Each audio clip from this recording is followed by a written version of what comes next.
Hello everyone, welcome to BDS Canon classes. Myself Sanjay Verma, your science teacher.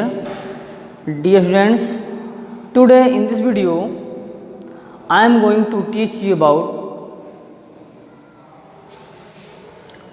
sorting materials into group, that is fourth chapter of your NCERT book. Okay?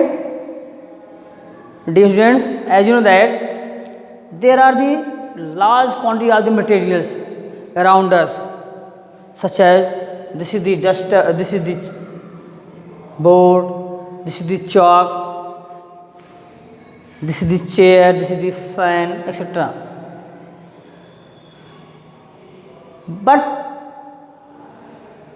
we cannot put it in same category. Okay? बेटा जैसा आप जानते हो हमारे चारों तरफ बहुत सारे मटेरियल्स होते हैं, बहुत सारे पदार्थ होते हैं, तो क्या हम उन समस्त पदार्थों को एक ही समूह में रख सकते हैं? इस चाक को, पानी को, ब्लैक बोर्ड को, बकेट बाल्टी को, फैन को, ये सब हमारे चारों तरफ पाए जाते हैं, तो क्या हम इन सब को एक ही कैटेगरी में, एक ही ग्रुप में रख सकते हैं?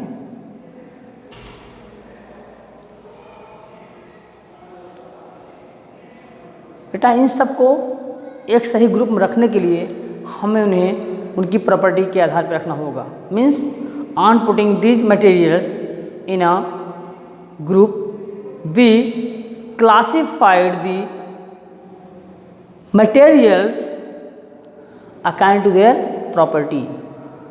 हम मटेरियल्स को, पदार्थों को कैटेगराइज्ड उनके गुणों के आधार पर करते हैं. Okay? And on the basis of their properties materials can be categorised into following groups. Okay? Number 1 hardness. Okay? Number 2 appearance, कैसा दिखता है. Okay? Number 2 soluble and insoluble. Next, object में फ्लोट और sink in water. Okay? Number 1 hardness. The materials can also be classified on the base of hardness.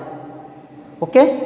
पदार्थों को उनके hardness या softness के आधार पर भी क्लासिफाइड किया जा सकता है. जो पदार्थ हार्ड हैं उन सबको एक कैटेगरी में, जो सॉफ्ट हैं उनको एक कैटेगरी में. Okay? So materials that can easily compressed और स्क्रेच्ड कॉल्ड एज सॉफ्ट मटेरियल. ऐसे पदार्थ जो आसानी से दब जाएं या इसके जिसमें खरोच आ जाए, that said to be soft. And the material that can not be scratched and are different to compress are called as, difficult to compress are called as hard substance. Such as this is a chalk, sorry this is a duster, this is a hard. Why? because it cannot easily compress or scratched. But this particular duster is also this particular chalk also hard, but lesser harder than this duster. Okay? So on the basis of hardness and softness you can classify the object. Hard substance put in hard category and soft substances put in soft category. Next is appearance. Okay? The materials can also be classified on the basis of appearance. Some materials have luster which is very gentle sheen, and these are metals such as aluminum, gold, silver etc. तो बेटा पदार्थों को उनके lustrous property के आधार पर हम categorise कर सकते हैं. कौन लस्चरस कौन ना लस्चरस है.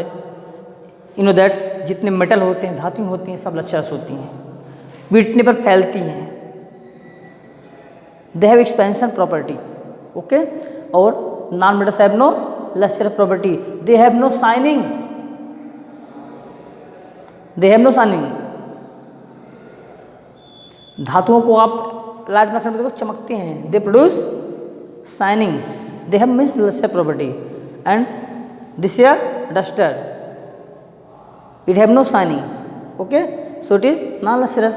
So overall you can say that metals are lustrous while non metals are non lustrous. So metals put in a same category while non metals put in and the same category except iodine. Iodine have lustrous property, okay. iodine को छोड़ करके समस्त non metal में क्या होती हैं, lustrous property नहीं होती हैं।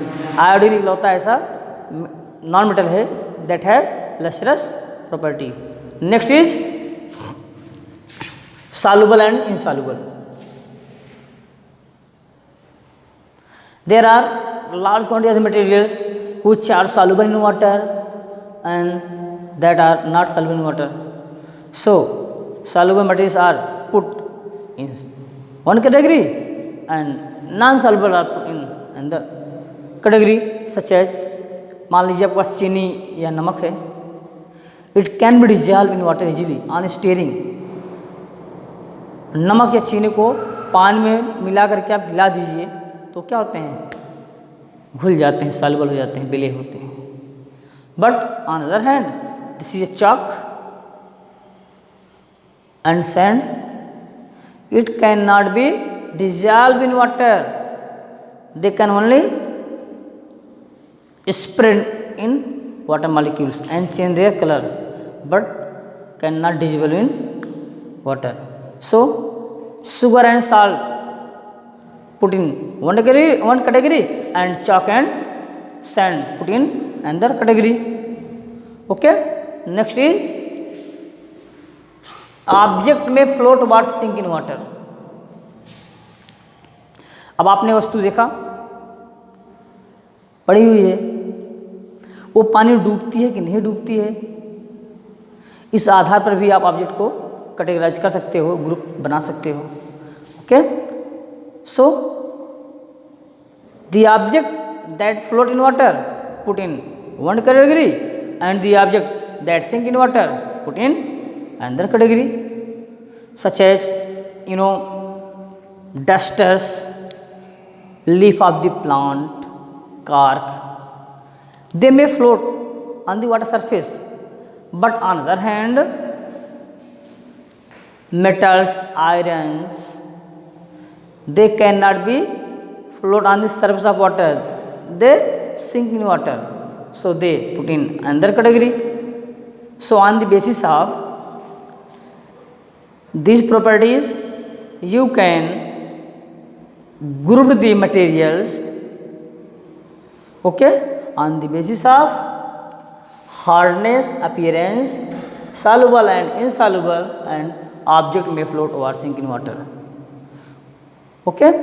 I hope that all of you understood about grouping the materials, and you can also make a group on your neighboring to see on your neighboring objects. आप अपने आसपास की वस्तुओं को देख करके एक ग्रुप बनाइए, उनकी प्रॉपर्टी देख करके आप ग्रुप बनाइए कि कौन उसमें लस्ट्रस है, कौन हार्ड है, कौन सॉफ्ट है, कौन कैसा दिखता है, कौन पानी में डूबता है, कौन नहीं डूबता है, okay. So dear students, I hope that all of you understood about grouping of materials. Thank you.